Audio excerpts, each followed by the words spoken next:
Here we are looking at a model of a pelvis and hips from the front. If we focus in on the right hip, you'll see that the joint is comprised of the head of your femur as it sits in the socket, called your acetabulum. Missing from this model is what's called your labrum, which is a cartilage rim projection that sits along the front of the socket and functionally makes the socket deeper.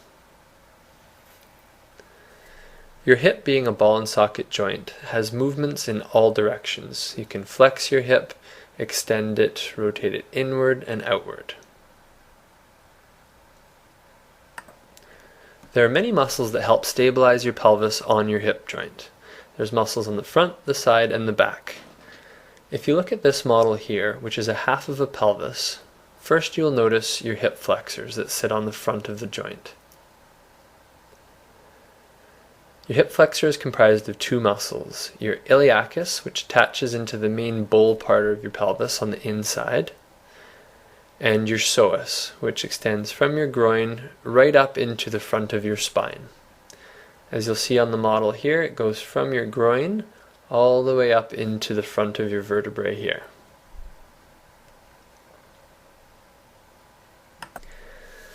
If we turn this model around and look at it from behind, you'll see some of the deep hip rotator muscles that sit underneath your gluteus maximus. These are effectively like the rotator cuff of your hip. This is your gluteus medius, which has been cut off on this model. Underneath it is your gluteus minimus, and then you have your piriformis and gemelli. These muscles are very important to help stabilize the hip, but they can also become very problematic as they tend to hold a lot of tension in them. They attach from your femur up to your pelvis and over towards your SI joint. When they get an overly abundant amount of tension, they can create sciatic problems, SI joint problems, and even hip bursitis. The role of your hip muscles is to help balance your upper body on top of your lower body through your hip joint.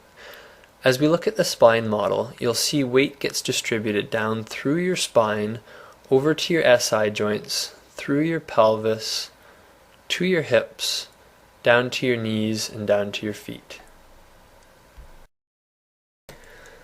Properly balancing your pelvis and trunk on top of your hips can actually be quite challenging and is very dependent on how you hold the rest of your body.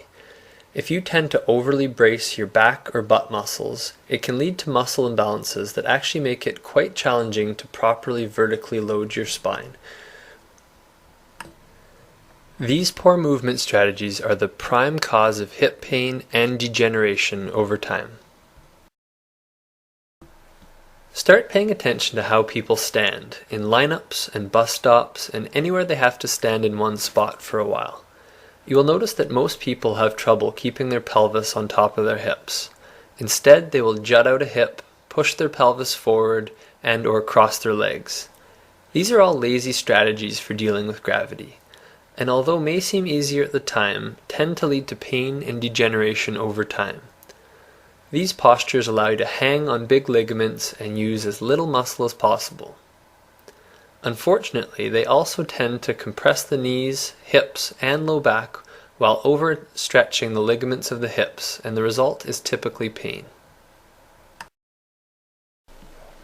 It is perfectly okay to shift weight from side to side and front to back, but it is possible to do that and still maintain good vertical loading.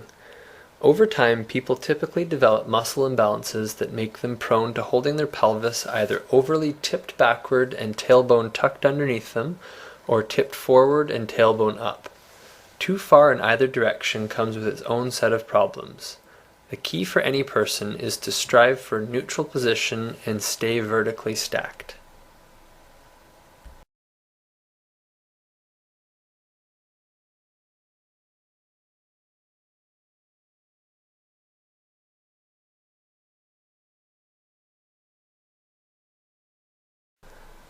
The poor postures and movement patterns we discussed tend to overwork the deep rotator muscles in the hip and lead to a lot of relative tension being held in these muscles.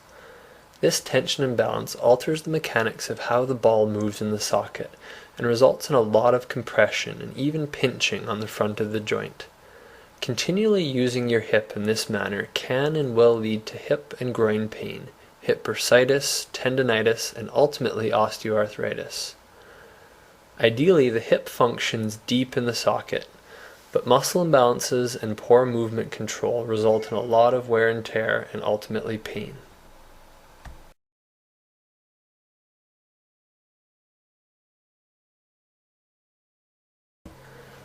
There is a spectrum of joint mobility and flexibility that is particularly relevant to your hips. Some people are naturally extremely flexible in their hips, while others have very little movement. But more isn't always better than less.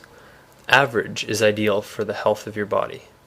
People with very flexible hips are built to move and have a lot of trouble standing or sitting still properly, while people with inflexible hips are built to carry and push loads, but not move a lot. As mentioned earlier, posture is about balancing your upper body on top of your lower body through your hips. If your hips are overly flexible, it is that much harder to find the middle point to balance on, and you tend to overly recruit your back as a compensation. If your hips are inflexible, you have very little choice where the balance point is, so balancing is easy, but other joints end up compensating for the lack of movement in the hips, namely the low back and knees.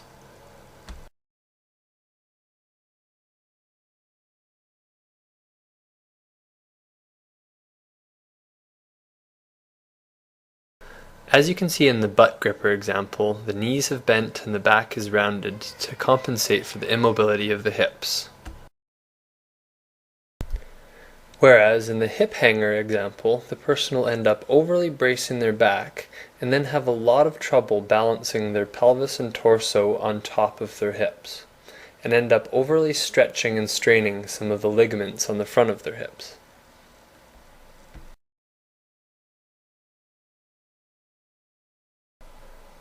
Sitting requires about 90 degrees of hip flexion.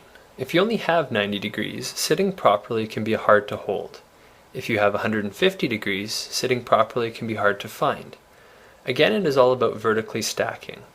People with overly flexible hips tend to overbrace their back and perch on the edge of a chair until they get tired and then just slouch.